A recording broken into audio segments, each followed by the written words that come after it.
All right, so we're going to talk about, let me go ahead and turn off my video. We're going to talk about ancestry dots and through lines and trying to come up with an organized plan of how to track what it is that you're doing. One thing that I get very frustrated about is that I will work on something and think that I missed something.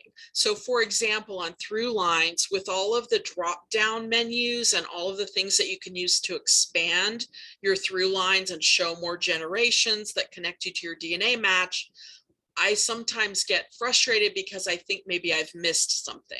So we're going to talk about first the ancestry dots using a project that I've been working on with one part of my family, and then we're going to switch and go to ThruLines and use another part of my family as an example.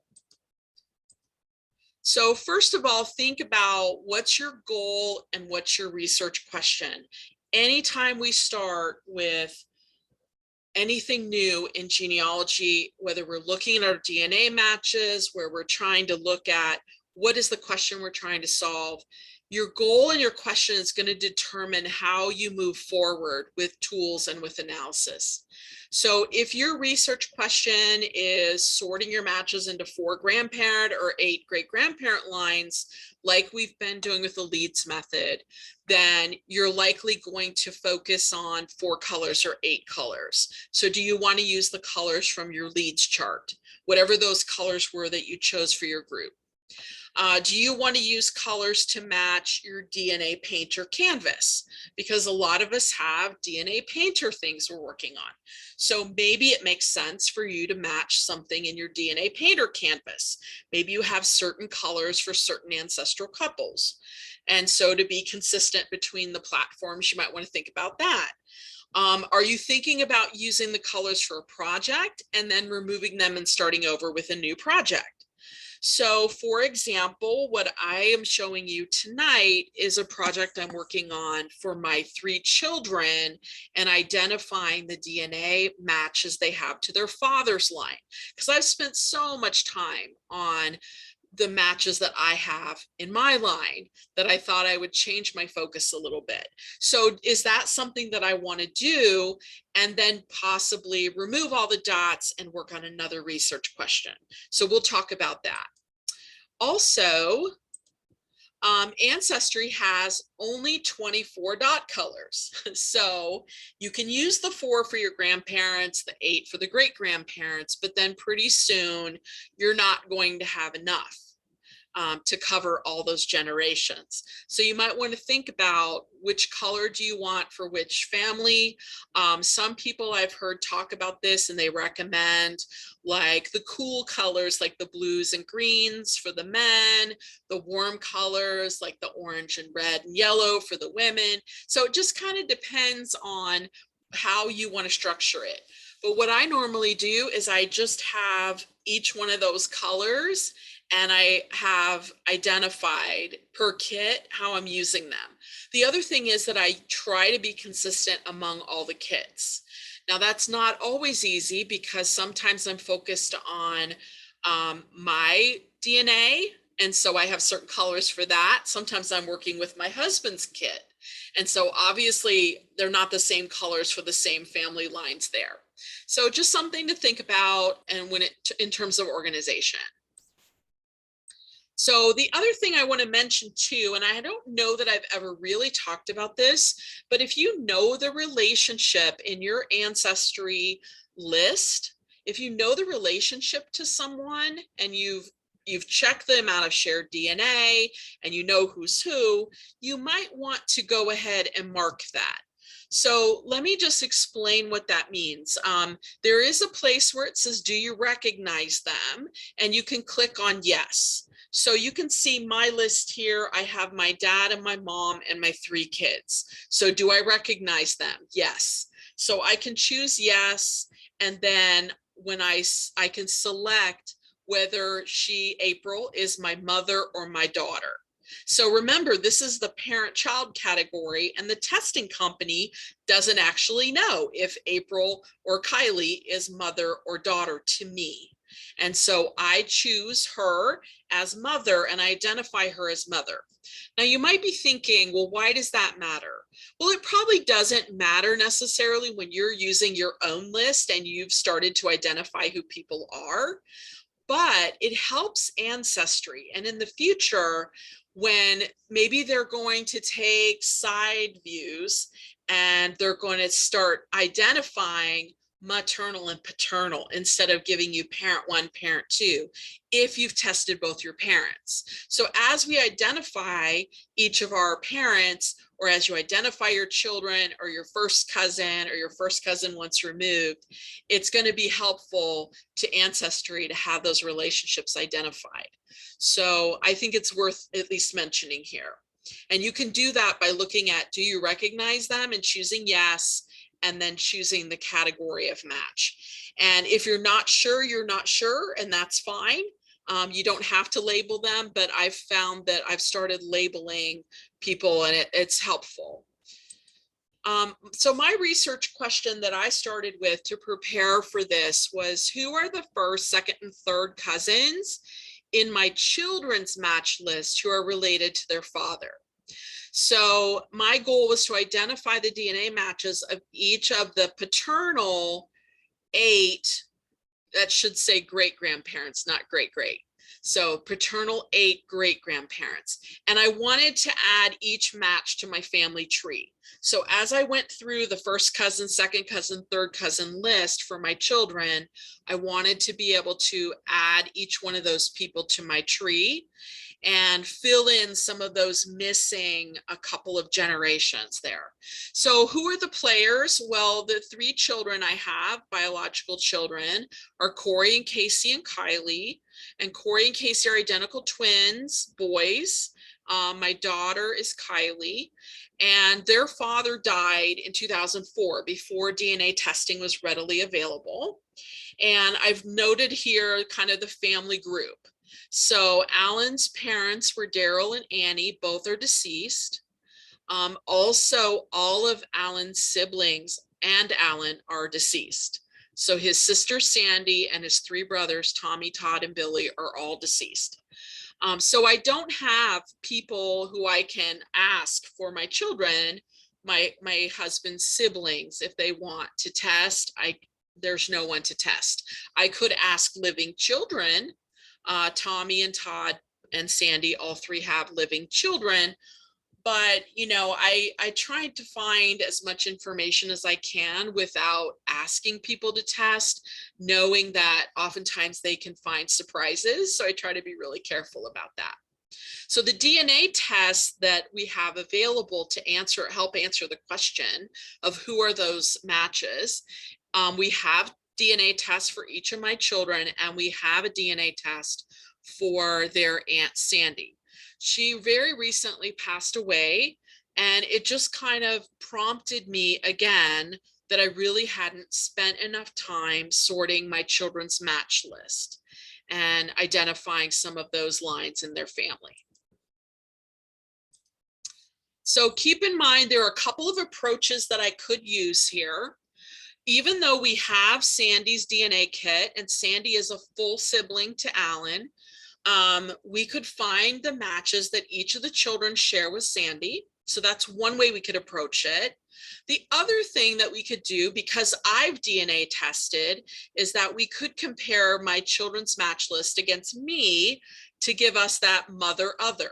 But their dad didn't DNA test, so that still leaves us with some things to do. But in general, because their father and I are not related biologically, we can sort their list from their dad and from me by kind of doing mother, the matches to me, and other, knowing that everyone else is a match to their dad. Now, of course, that doesn't take into account any potential double relationships. I haven't discovered any yet, but I thought I would just use what I could find from their Aunt Sandy's results and try to make some progress. And so does it matter which way we start? Well, no, not really. But because Sandy just recently passed away, I decided to start with the shared matches to her. And, you know, you never know how long someone's kit is going to be there. And so I thought I should probably do this while I still have that information.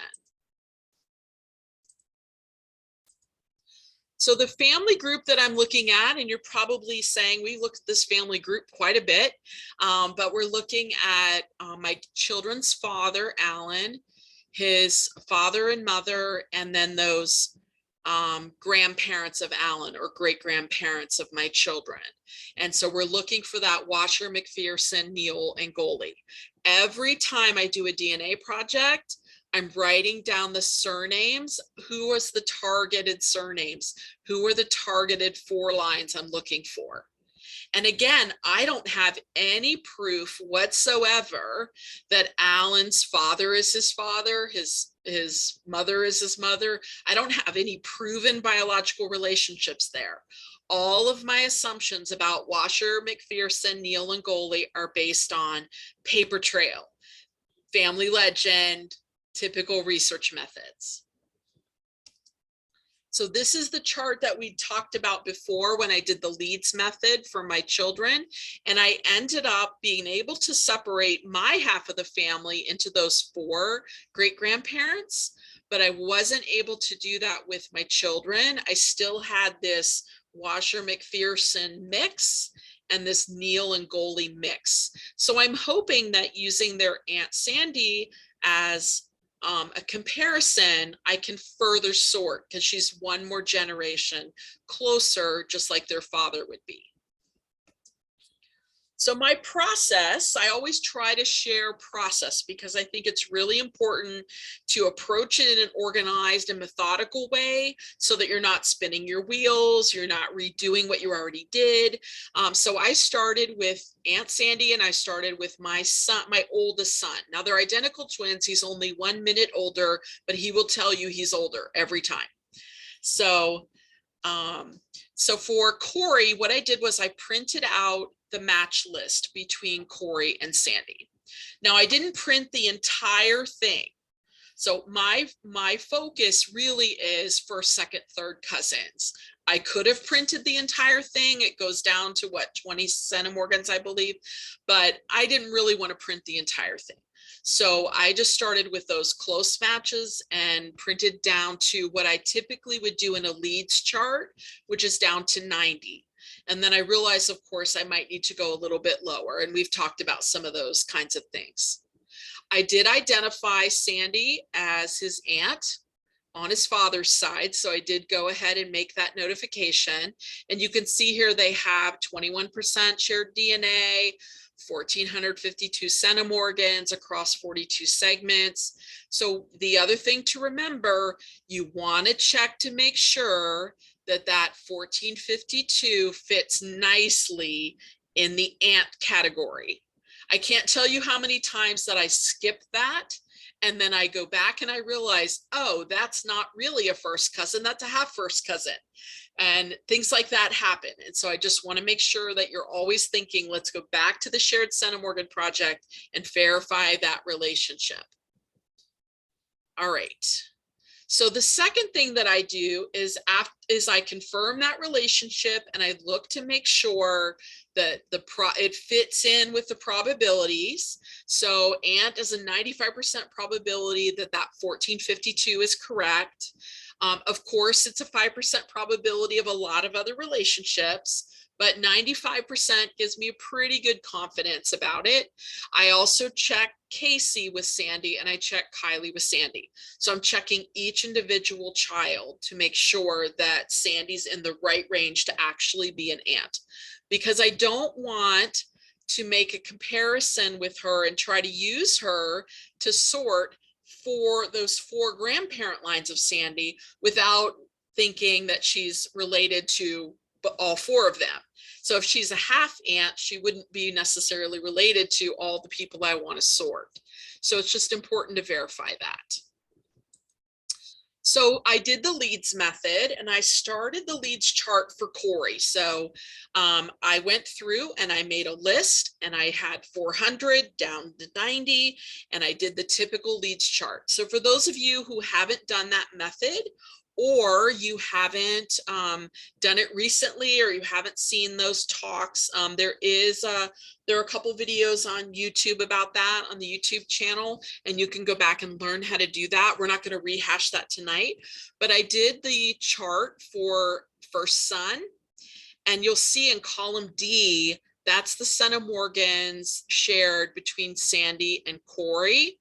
And that's the first column D that I did. And then what I did was I layered in Casey, the second son, to see if there were any odd or stray folks. Now remember, they're identical twins, so you wouldn't expect to see a lot of difference, but there is some difference in the match list, and there's not in the first, second, third cousin category.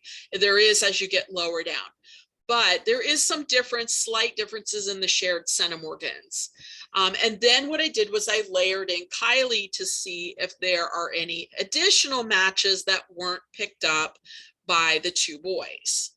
So I have those three columns, column D and column E and column F are the three kids, and how do they relate to Sandy?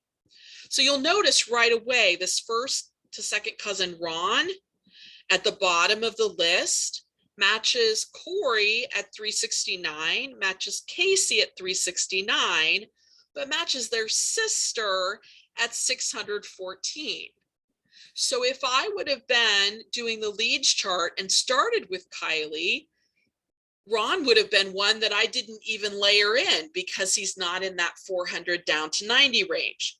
So you can see how bringing in siblings kind of gives you some depth there, but I wasn't expecting her to match him that much.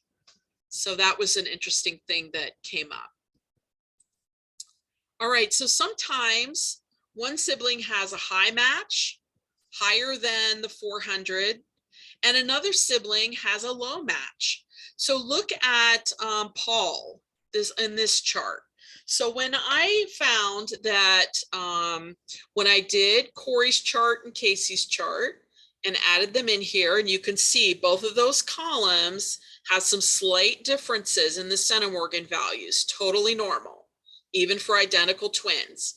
But Paul didn't show up at all in my 400 to 90 range.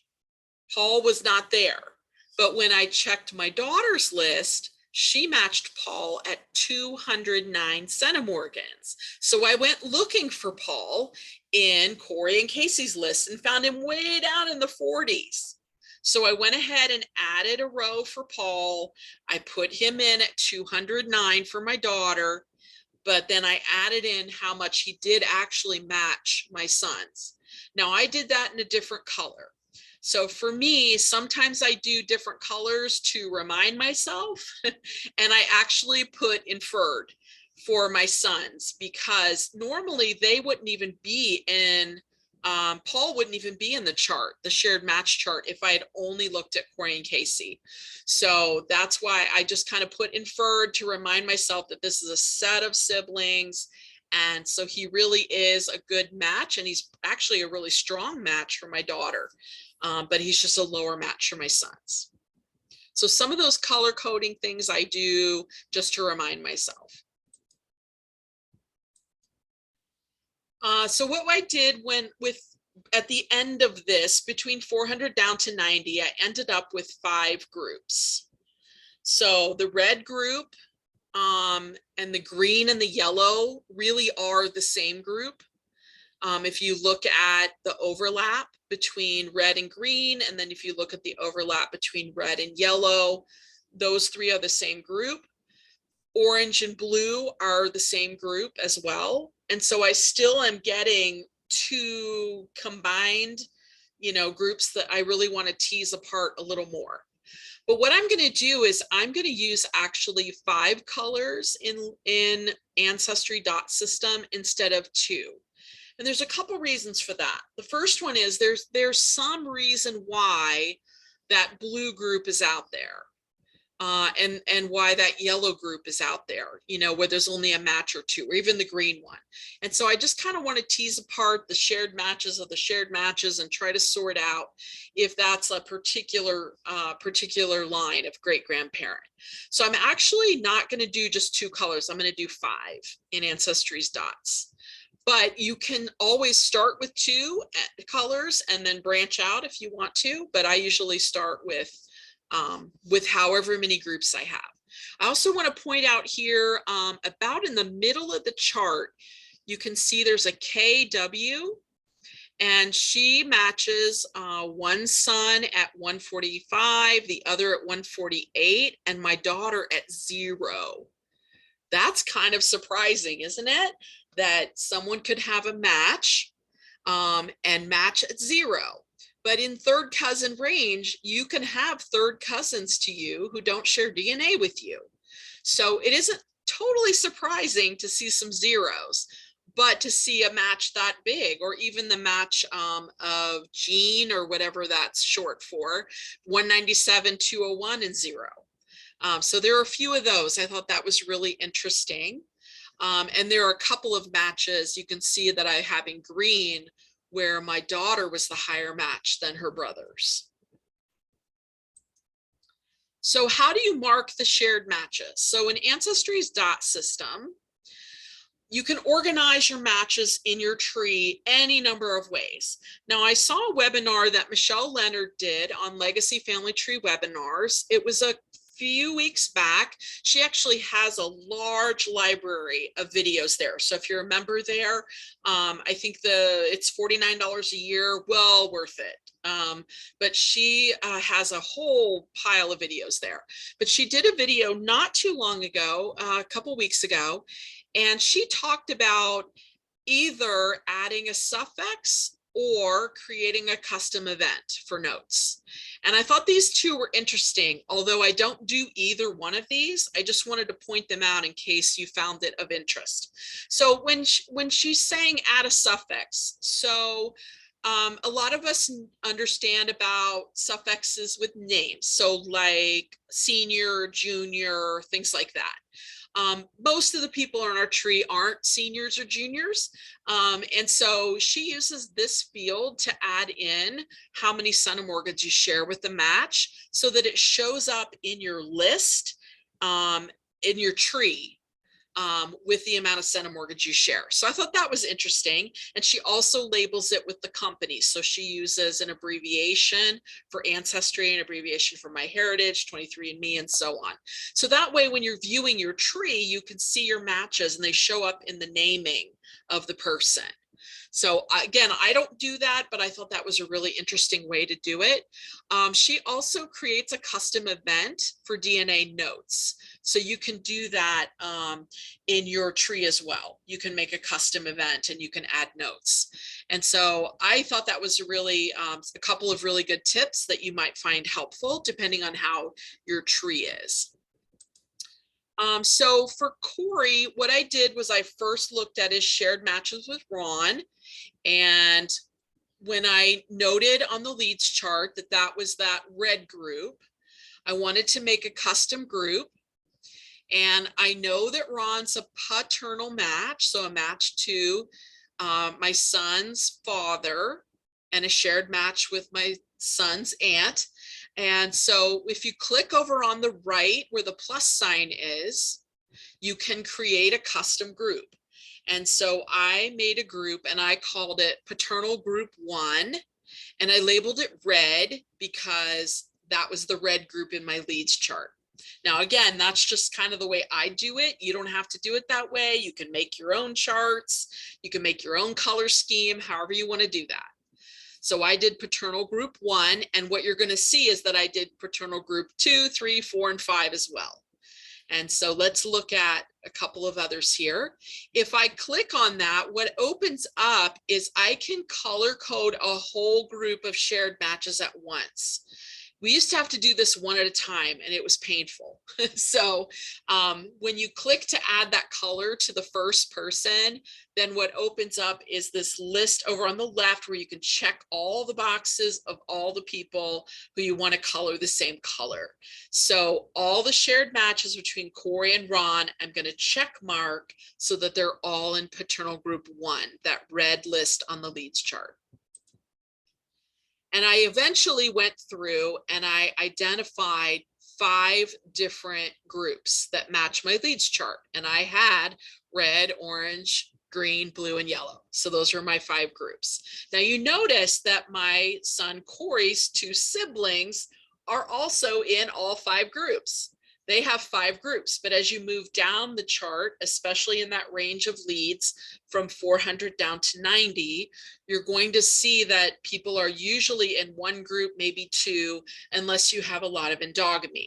And if you do have a lot of endogamy, you're going to see that people have multiple dots. And so that'll be a clue to you. So these are the 5 groups, and you can see how they're labeled for each one of Corey's siblings. So if you know which line it is, you can actually add the label. And you could change the label. So there's a little pencil icon right next to the label name. And so you can go in there and you can change group 1 paternal into something else. Now remember, these are paternal maternal for their father's side. So you could also call them Pat, Pat, and Pat, Matt. So, you know, however you want to abbreviate them, you can call them by surnames if you want. So group 1, I think, is still, this is just my guess, this is my hypothesis in the chart.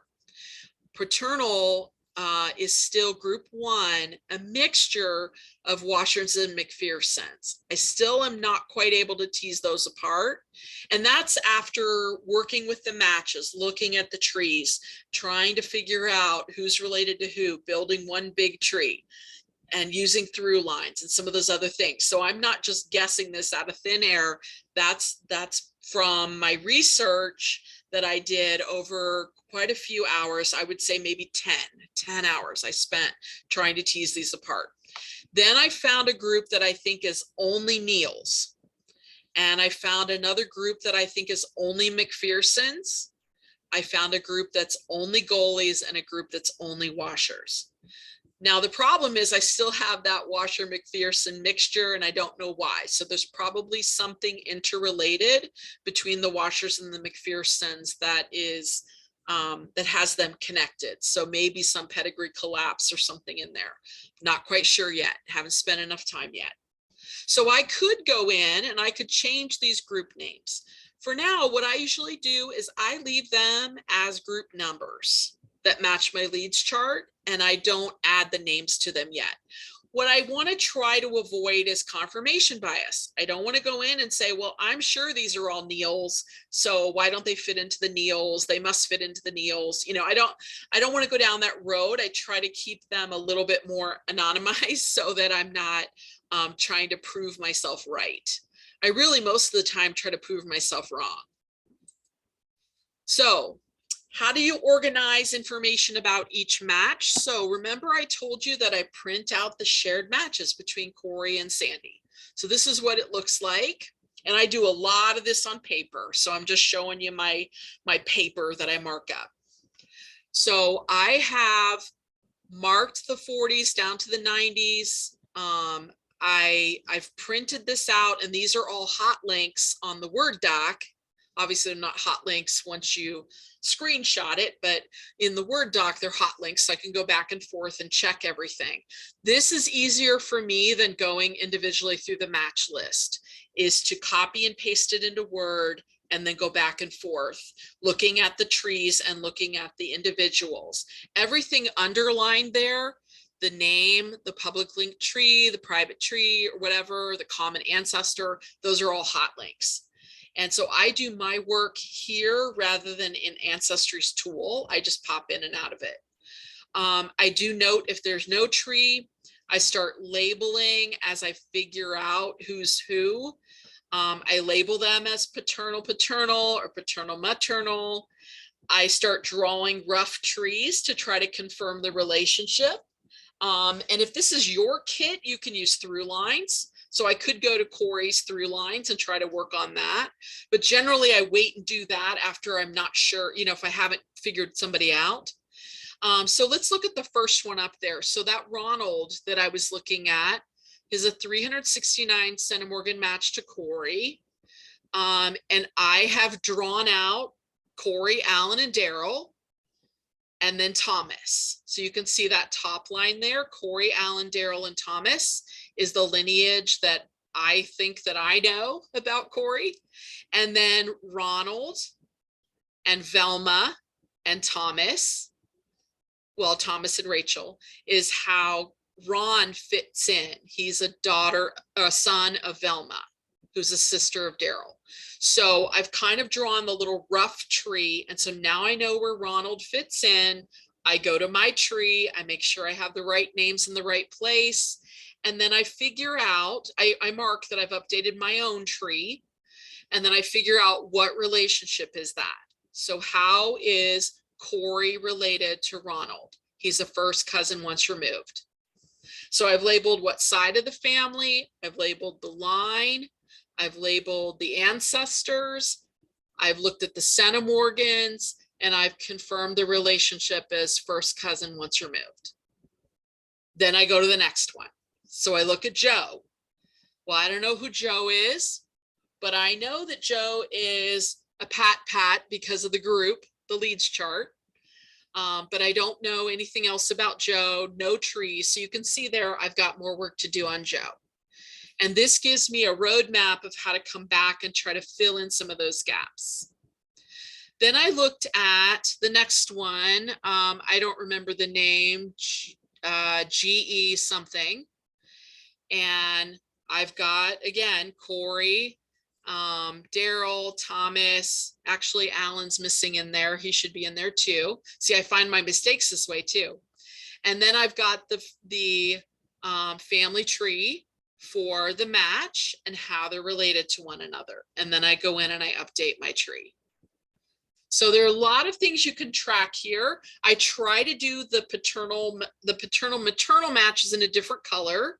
So when I'm working on the Washer McPherson side, I'm using purple. And when I'm working on the Neil and the Goalie side, I'm using red. So I try to differentiate color wise so that I don't lose track of where I am. So this is one way that I kind of keep track of it, and it's all just on a piece of paper, but I use the hot links in the Word doc, and I've just copied and pasted the match list.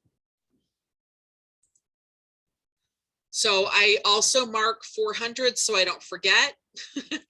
And I look at those public trees if I can. I'm noting if there's no tree. I'm labeling if they're pat or pat. And I'm making kind of some mini trees to connect people together. And I update my own tree. So that's kind of the process that I use over and over and over again. And I've done this with Corey and Sandy. And of course, I'm going to do it again with any matches that Casey has that Corey doesn't, or any matches that Kylie has that Corey and Casey don't. So I'm going to do that 3 times. If you have 3 siblings, you're going to do it 3 times. Now, Corey and Casey are identical twins. So thankfully, there's not a difference in that first, second, third cousin category between the boys. So I only had to really do it twice, but I'm checking each time to make sure. So there's a few more things to do. So I go back to each child's match list to look for more matches who are still in Alan's family, but not captured by their matches to Sandy. So there were 2 matches in there. When I checked down to 50 centimorgans for Corey, I found 2 matches at 72 and 50 who were not matches to their aunt. So those are lower than our 90 threshold, but I always try to go a little bit lower and just to kind of check to see if there's anybody good down there that I might have overlooked once I've done my initial sort. I also check the same for Casey and Kylie and add those to the leads chart. So after we turn off the recording and we do the live part that I can't record, I'll show you some of those in the actual chart. And I try to figure out the shared match group for each one of those matches because they weren't part of my original sorting. Helen and S were not part of my original sorting because I just stopped at 90. I also, you can see here, I added another category, matches to mom. So for my kids, I went through their leads or their ancestry match lists and added a category for myself, those people who match me. So the next part of what we're going to talk about is an entirely different family. So I didn't want to confuse the concepts by using the same family twice. So this time we're going to talk about how to track what you find in ThruLines and how to organize it. And this is actually in my family, and it goes back to my new grandpa. And we've talked about my new grandpa many times here, but I want to show you how I kind of learn from ThruLines some hints of how some of those matches might be related to me, because this is a whole new family to me. So I don't know who most of them are. I don't have any identifiable information. And so I'll show you how I kind of organize that. So I'm going to start with my new great-grandfather, John Reese. And there's some information about him. And what I do is I work with ThruLines, and right next to that, I have an Excel chart opened. Nothing fancy. You can do this on paper, but for me, it's easier in Excel because I can insert columns or insert rows, where it's harder to do that on paper because you can't really insert a column on paper, but you can do it on paper. But I'm just showing you how to do it in Excel. Nothing fancy, just an Excel spreadsheet. So I've written down my great-grandparent before I've even gone into ThruLine and look at that tile, you know, that ancestor tile. And so when I open up ThruLines, what I see first is that I have 12 DNA matches through John Reese. That's important to note because remember what I said initially, how frustrating it can be sometimes to have so many different things to click on and things disappear and expand. And so I want to make sure that I'm actually capturing all 12 of those matches through all these different menus. So I'm going to look at them as relationships. To me, that's more helpful than the list, but some people really like the list format. So I'm not going to try to deter you from that. But what I want to track in my spreadsheet are 12 different matches, and how do those matches relate to me, leading back to John Reese. All right, so this is the default screen that I got when I opened, and you can see me there, and you can see my father, and you can see his father, my new grandpa, and then you can see my new great-grandpa. Now, one thing I want to point out is that I'm not just related to John Reese, I'm also related probably or maybe to his wife. And so we are going to look at that, but we're going to do one ancestor at a time. ThruLines is set up with kind of one tile at a time mentality. So we'll do John, and then we'll go back and we'll look at his wife. So in my chart, lower left corner, I started with me, and I have my father, and I have my grandfather, Harry, and my great-grandfather, John. In the next column, at the bottom, I have my match, PW, who's a DNA match to me. And then PW's father, David, mother, Magdalene. Then the next column, I have Howell Reese, granduncle to me. And I haven't expanded any menus at all. This is just what I see when I open it up. So I know as soon as I expand the one that says 7 DNA matches, the one that says 4 DNA matches, I'm going to see a lot more. But for now, I'm just going to leave it here and look at and capture what's here. So I've got John in the chart, and I've got Harry as my grandfather, and then the 2 siblings of Harry and their descendants. What you probably have figured out already, if you spent any time on ThruLines, is that if you don't have a DNA match to a sibling of your grandparent or great-grandparent, they won't show up in the list. So Harry could have other siblings who aren't represented here. I think it's important to note that because a lot of times we will take like a census list and we'll assume those are the only siblings there are in a census, where there could be other siblings of Harry who aren't represented here because none of their descendants have DNA tested, or because none of them are showing up in ThruLines as a hint. And ThruLines, again, is a hint tool. So just keep that in mind, that not every sibling is showing up here if there's not a descendant. So I start adding some colors, of course. So I use green for the people who are a match, and I use blue for paternal match. So what you'll see as I start to color code things. Again, you can color code, not color code. I just try to do some kind of visual cues for me along the way. And what I'm going to do next is I'm going to start expanding the fields. Now, because I read left to right, I expand things left to right. So I'm going to start with that first 7 DNA matches, and I'm going to click on that arrow that expands it. And then here's what I see when I do that. I'm going to do the 4 later. So I'm going to do, first of all, that's that 7.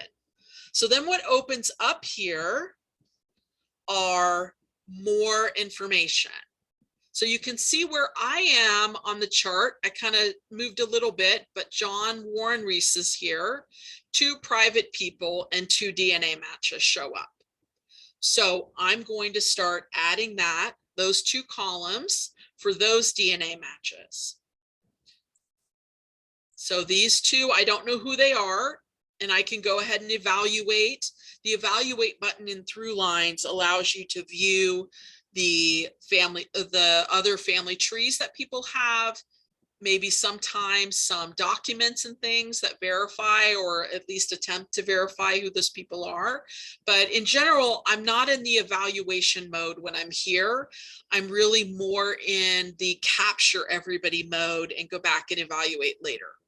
So I'm going to add 2 more columns for these matches, and these are this is a half sibling of my dad and his 2 children. So I'm going to go to, you can see I've added 2 columns in here. So I've got private and private, half first cousin, and then I've got the 2 matches there, RD and KA, that I've added. Then what I do is I backfill the ancestors. So what I mean by that is I want to add more names to my chart based on who are they descended from Harry? Are they descended from Magdalene? Are they descended from Howell? Are they all descended from John Edward? And yes, they are, because that's the proposal anyway, is that they're all descended from John Edward. So I'm going to backfill my chart with what I know. So I know that these 2 private individuals with the 2 new DNA matches are John Warren Reese's children, also his father, Harry Reese, and great grandfather is John Edward Reese. So I'm kind of backfilling that information so that I have each column as a lineage for each match, if that makes sense.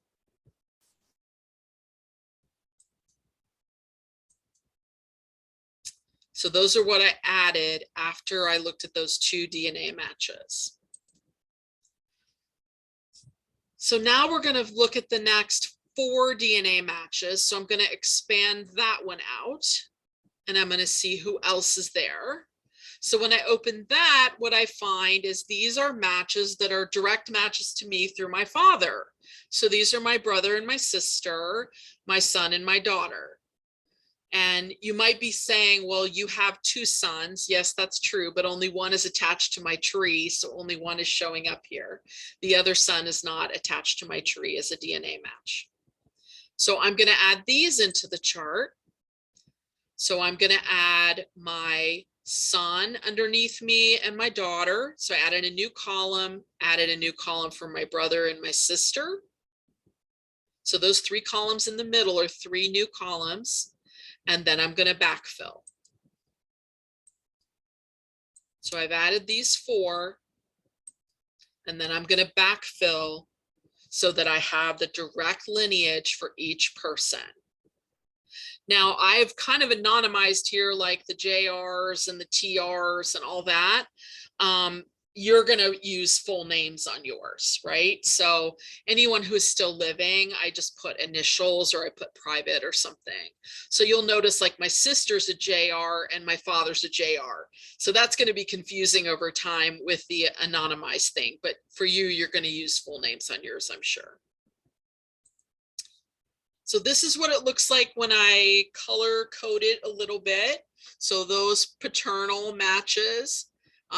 Of course, my brother and sister and my son and daughter are paternal matches, but I'm trying to identify those kind of new paternal matches that match my dad. And so RD at the far right is that first one that I've color coded blue. So now I am going to expand because there are 4 DNA matches for Howell Reese.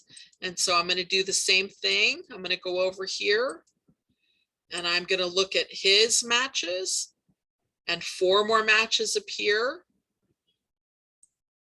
And I'm going to add those 4 and then backfill. And those 4 all relate through Howell's son, Janice. I'm sorry, daughter, probably Janice. Again, I don't know this family that well. I don't know my part of this family that well. So these are 4 new matches. And then ultimately we kind of end up with this family grouping.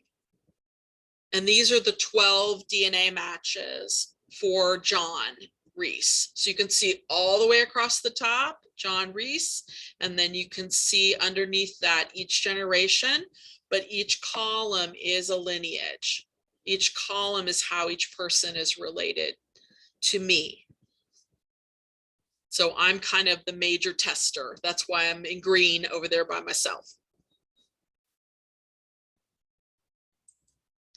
Now that I have the great-grandfather, what I'm going to do is look at his wife or spouse or mate or whoever else you want to consider in there. So I want to look to see if all the matches are the same, if there are more matches, fewer matches. Why would there be more or fewer?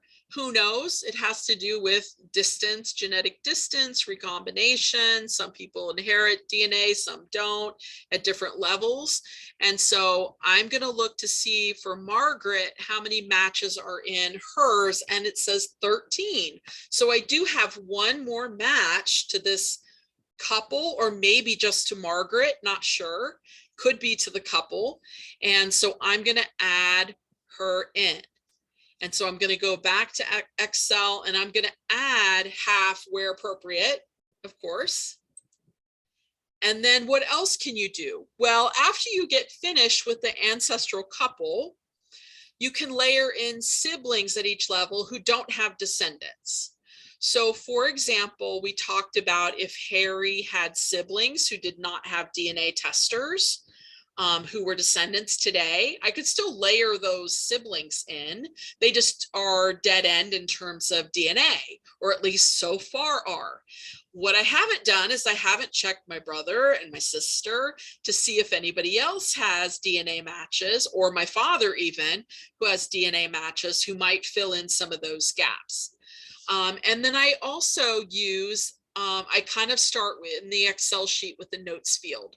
So I add that for proof, like censuses, corroboration.